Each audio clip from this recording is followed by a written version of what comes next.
Hey, hi, hello all, and welcome to today's session. And today in this class, I'll be discussing a few more roots that will actually help you guys improve your vocabulary. So let's start this session now.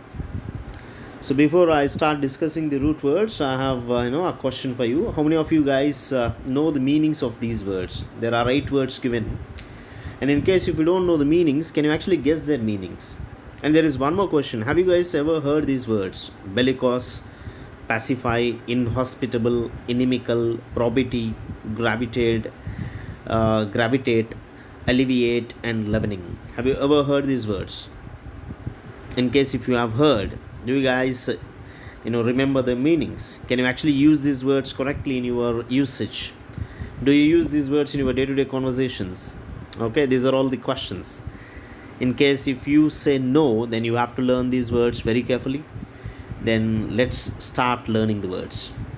So the first word is bellicose, and remember one more point. All these words are often given in the competitive exams, and I have picked these words from the previous papers of various question papers.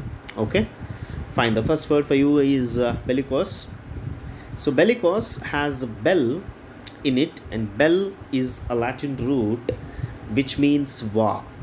And you also need to know that Bellona was the little known Roman goddess of war. Her husband Mars was the god of war. So anything that has bell in it, okay, has something related to war. Now let's try to understand the meaning of bellicose. Bellicose actually means warlike, aggressiveness, or quarrelsome. So I'll give you one example here. There is an example. The country often elected the more bellicose party after a period of tension along the border, hoping that military action would result. So here the country preferred to pick a party that is bellicose in nature, which means warlike. In case if it goes with a party which doesn't like to have a war, then naturally it brings problems to their country. Okay, so the people of the country have preferred to pick a party which is bellicose in nature, so that they would not have any problems, and in case if a situation of war arises, this party will readily take a decision of fighting with their enemies. Okay, clear? Fine. So when you refer to bellicose, you actually need to understand, when you use this word, we refer to people. Bellicose is used to refer to people who are warlike in their nature. That means people who are ready to fight with others, people who are ready to combat. Fine, done. So the next word for you is antebellum. So here you have got two things that you need to notice. One is ante, which is a prefix which means before, and the other one is bell. You already know bell. Bell actually means war. So now if I ask you to guess the meaning of this word antebellum with the help of a prefix and the root that you already know, you can simply say ante is before and bell is war, which means antebellum is something which is used to refer to the situations or that existed before war. To put it in simple words, antebellum is equal to before war. Now look at this example. Existing, antebellum here, the meaning is existing before a war, especially before the American Civil War 1861 and 65. Okay, between 1861 and 65, an American Civil War happened. Actually, American Civil War took place. So it's a general knowledge bit also for you. So ante is equal to before and bell is ante is equal to before and bell is war. Okay, and also try to understand the difference between ante and anti. Ante, ante, ante is equal to before, and anti, anti is equal to against. Okay, pollution and anti-pollution, war and antebellum and antebellum. Okay, clear? So antebellum means something that existed before war. I'll give you an example for antebellum here. When World War I was over, the French nobility found it impossible to return to their extravagant antebellum way of life. When I say they found it difficult to return to extravagant antebellum life, what is meant by antebellum way of life here? So the way of life that existed before war. Okay. Now the next word is belligerence. So again, when I ask you to guess the meaning, you can easily guess with the help of BELL, which means war. Okay, in case if you know the meaning of bell, you can easily understand that belligerence is something that is related to war. Now here, let's try to understand its parts of speech also. Belligerence is a noun. Okay, and here I also would like to share, a suffix with you, NCE. There are plenty of words that end with NCE. Significance, importance, reliance, and nuisance. I've given you 4 examples. And these 4 words are nouns since they are ending with NCE, which is a nominal suffix. Okay, now bell is war. Now guess the meaning of belligerence. Belligerence is again, that has something, related to war. Now let's try to understand its meaning. Belligerence actually means aggressiveness and combativeness. The example, there is an example given. The belligerence in Turner's voice told them that the warning was a serious threat. Now actually you should understand the difference between belligerence and bellicose. Bellicose is an adjective and belligerence is a noun. Bellicose is an adjective and belligerence is a noun. We have used bellicose to refer to people who have the qualities, who are ready to fight with others, people who are warlike. But belligerence doesn't refer to the people who are who are ready to fight with others, but it means aggressiveness or combativeness. Okay, and also understand that this is a noun. Fine. The next word, rebellion. Rebellion is very easy, and you must have heard this word many times. And you also know about a star in Andhra who is actually known as rebel star. Young rebel star is Prabhas. Bell actually. Bell means war. So now you can understand that rebel, is actually something related to war, right? Now try to understand its meaning. Rebellion is equal to open defense and opposition, sometimes armed to a person or thing in authority. Okay, or thing in authority. Look at the example. The substitute teacher attempted to end the student rebellion by insisting on absolute quiet. So this example actually tells you what the teacher has tried to do here. She has tried to end rebellion. Okay, what is rebellion? Rebellion is an open defense and opposition. Okay, so you also need to understand that in these days some degree of rebellion against parents and other authority figures is actually viewed as a normal part of growing up, as long as it is not destructive and does not go on too long. Okay, so in case if it goes too long and if it causes problems to others, then it should be taken seriously. Otherwise, some sort of rebellion is actually accepted. And at the same time, we should also understand that rebellion, armed or otherwise, has often served to alert those in power to the discontent of those they actually rule. Okay, fine. So the people who rule us should also understand that rebellion is something that is actually caused due to the decisions which are made by the people who rule us. Fine. Anyways, so understand these 4 words carefully. So the first word is bellicose, and then you have antebellum, and then belligerence, and the final word is rebellion. So in all these 4 words, in antebellum, bellicose, belligerence, and rebellion, you can notice BELL as the root. All these 4 words have been originated from this root, which actually means war. Done. So the next word is pacify. So here you can see PAC or PEAS. PAC or PEAS, actually this root is related to the Latin words which actually means agree and peace. So you should understand PAC or PEAS means agree and peace. And I'll give you one example. The Pacific Ocean, you must have heard the name of Pacific Ocean, right? The Pacific Ocean, that is actually known as the peaceful ocean. It was named as Pacific because it is considered as the most peaceful oceans of all. Okay, fine, and done. So now try to understand what is meant by pacify. To pacify is actually a verb which means to soothe anger or agitation. Okay, to soothe the here or to subdue by armed action. Okay, to subdue by armed action. Actually, soothe means to lessen. Okay, to reduce the pain. Okay, uh, or actually to appease also. Appease can also be used as a synonym for soothe. Fine, let's try to look at the example. It took police hours to pacify the angry demonstrators. So there are people who are angry, and now police have come to what? To pacify them. Okay, fine. Next, pacifist. Pacifist is a person who does not like war. He's a person opposed to war or violence.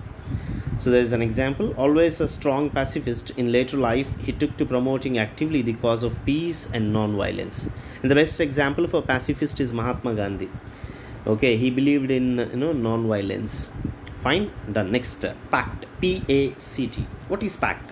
Pact actually is an agreement between two or more people or groups. It could be a treaty. It could be a treaty or formal agreement between nations to deal with a problem or to resolve a dispute. So the example here, the girls made a pact never to reveal what had happened on the terrifying night in the abandoned house. Okay, so what these girls have done, they made a pact, which means they had an agreement, and this agreement is not to reveal what happened on the terrifying night in the abandoned house. Now what is meant by abandoned? Have you ever heard abandoned? There is abandoned has ban in it. ban. Ban. What is ban? When you ban something excuse me, when you ban something, it is no longer to be used actually. Okay, you should avoid using it, right? So abandoned house is something that is actually not used by people or not approached by people. Okay, abandoned is something that is left unused. Fine, here that is the meaning actually. So the girls, they might have approached the abandoned house, and they might have had some bitter experience which they did not want to reveal. So they had an agreement, they had a pact actually. And you should also understand, since pact often ends a period of unfriendly relations, the word has peace as its root. Okay, pact is generally used in the field of international relations, where we often speak of an arms pact or a fishing rights pact. But it may also be used for a solemn agreement or promise between two people.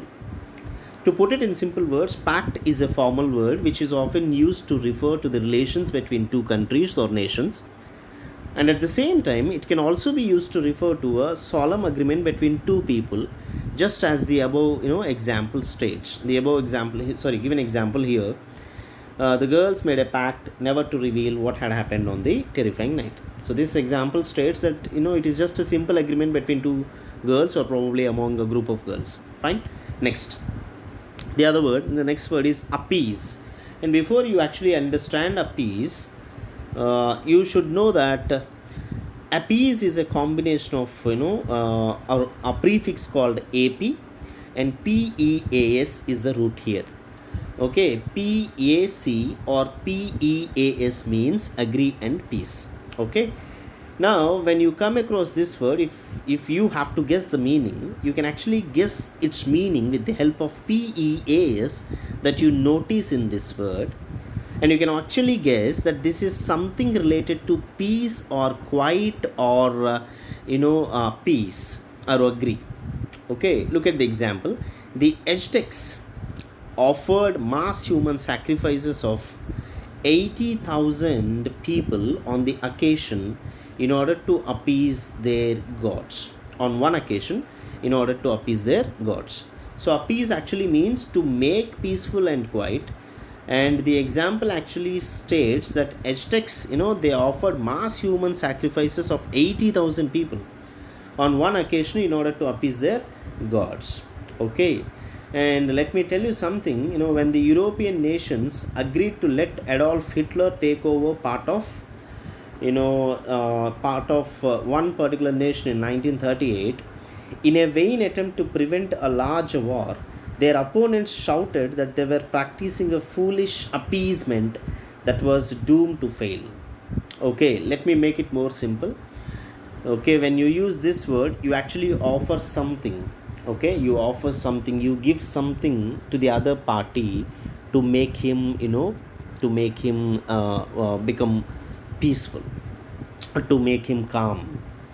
Okay, whereas when you use pacify, pacify is to calm people. Okay, by either using power or force. But when you use appease, appease actually, you appease people by offering them something. Okay, and it is often used to refer to, some sacrifice. You need to do some sacrifice to appease the other party. So here are four words that we have discussed. One is pacify, pacifist, pact and appease. Please do remember. Pacify, to soothe anger or agitation. Pacifist is someone who does not believe in violence. He is someone who believes to be quiet. He is someone who is against violence. Pact is an agreement, and appease is to make peaceful and quiet. Done. And the next, next slide has a quiz here. You can see a quiz here, and I want you guys to solve this, quiz, and give your answers in the comments section. Okay, write your answers in the comments, and you can do it later. Okay, let's continue with the class. So the next root is hosp or host. Hosp or host. Hosp or host, they come from the Latin language. Okay, and the root word, the origin of these two words is hops. Okay, hospice, hospice, HOSPS, hospice, and it's a stem, hospit actually. And these two mean, hospice and hospit mean host and guest. Many words based on it came to English through French, which often dropped the pi, living host. For example, you have a word called hospitality. Hospitality is what a good host or hostess offers to a guest. Okay, and actually East and West Godawari's are known for their hospitality. Okay, we are known for our hospitality. We give wonderful hospitality to our guests. A hospital, there is one more word, hospital. Hospital, you have a word called hostel. You have hospitality. In all these words, the roots are same. A hospital was once a house for religious pilgrims and other travelers, or a home for the aged. This is quite surprising, right? For us now, a hospital is a place where people who are sick and ill are actually kept. Okay, and they are actually treated. It's a place where sick people are treated. But in long back, in olden days, hospital was once a house for religious pilgrims and other travelers. Now let's try to concentrate on the words. For the first word is hostage. Hostage is a person, okay, given or held to ensure that an agreement, demand or treaty is kept or fulfilled. Concentrate on the example. The kidnappers released their hostage unharmed once all their demands were met. Okay, let's say that you went to Kashmir, okay, for a summer trip, and unfortunately you are caught by the terrorists over there, and these terrorists, they made some demands to the government. Okay, then when you are under their hands, I mean when you are caught by the terrorists, then you would be called as hostages. Okay, so you are a hostage. Fine. So here the example, the kidnappers released their hostage unharmed once all their demands were met. Fine. Hope you have understood what is meant by hostage. The next word is hospice. Hospice is a place or program to help care for the terminally ill.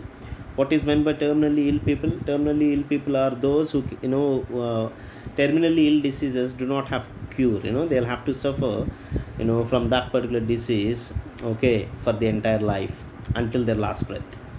So Uncle Harold was moved to the hospice only after my aunt had almost collapsed with exhaustion while caring for him.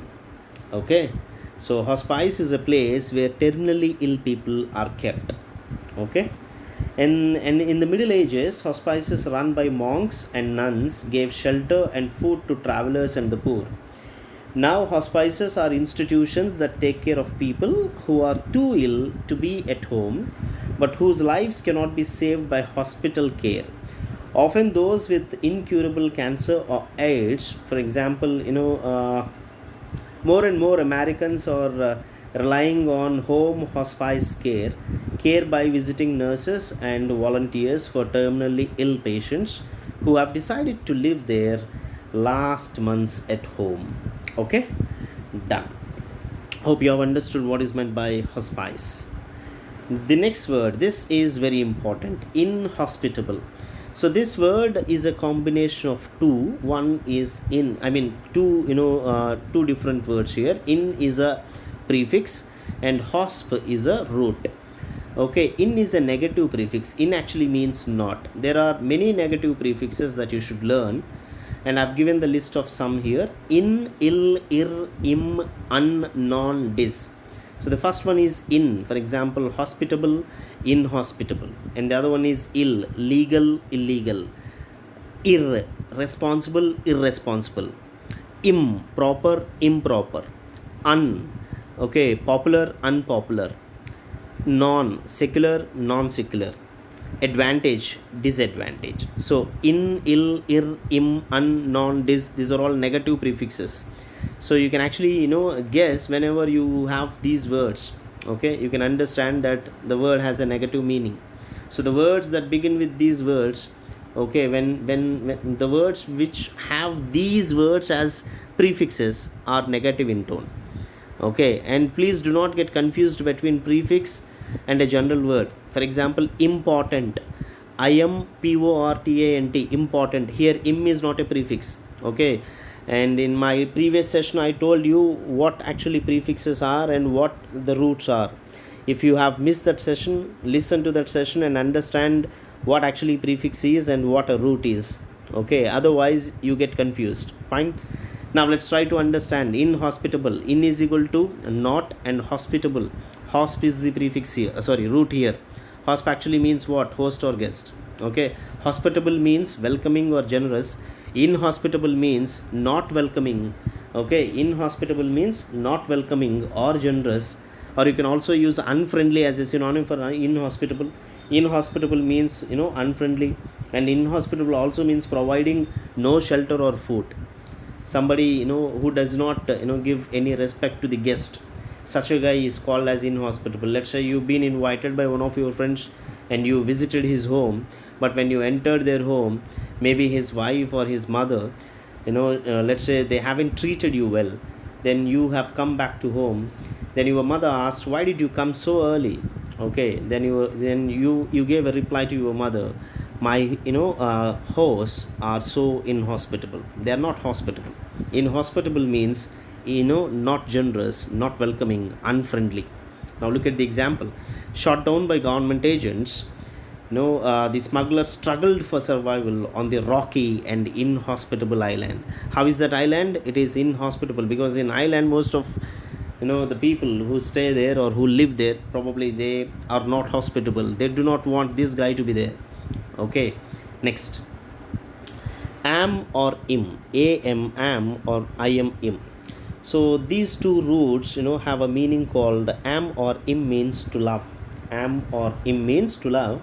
Actually, am or im, it comes from the Latin word amare, amare, which means to love. You have a word called amicable, okay, and you have a word called amiable. You must have heard amiable. Amiable means friendly or good natured or lovable. Amiable guy is someone who is lovable. And amigo is actually Spanish for friend. Amigo in Spanish, amigo means friend. Now look at this example. Amicable means friendly or peaceful. So there is one example. Their relations with their in-laws were generally amicable despite some bickering during the holidays. It means they have friendly relations with their in-laws. Generally in India, usually the daughter-in-laws do not have friendly relations with their mothers in-laws. Okay, mothers-in-law. Fine. The next word is enamored. Enamored is charmed or fascinated. You can actually say inflamed with love. Okay, there is an example. Rebecca quickly became enamored of the town's rustic surroundings, its slow pace, and its eccentric characters. Rebecca quickly became enamored of the town's rustic surroundings, its slow pace, and its eccentric characters. So, this example tells you that Rebecca quickly fell in love with the rustic surroundings. She is fascinated, she is charmed, she is completely inflamed with the love by looking at the rustic surroundings. Okay, and the next word is inimical. This is another important word which is often given in the exams. Inimical. Again, it is a combination of one prefix and a root. In is a prefix here, which means not. It's a negative prefix, and im is love. So imical. Let us say im is love, which means imical is lovable. In is not, which means inimical is equal to hostile or unfriendly. Inimical is equal to hostile or unfriendly, or sometimes harmful also. There is an example.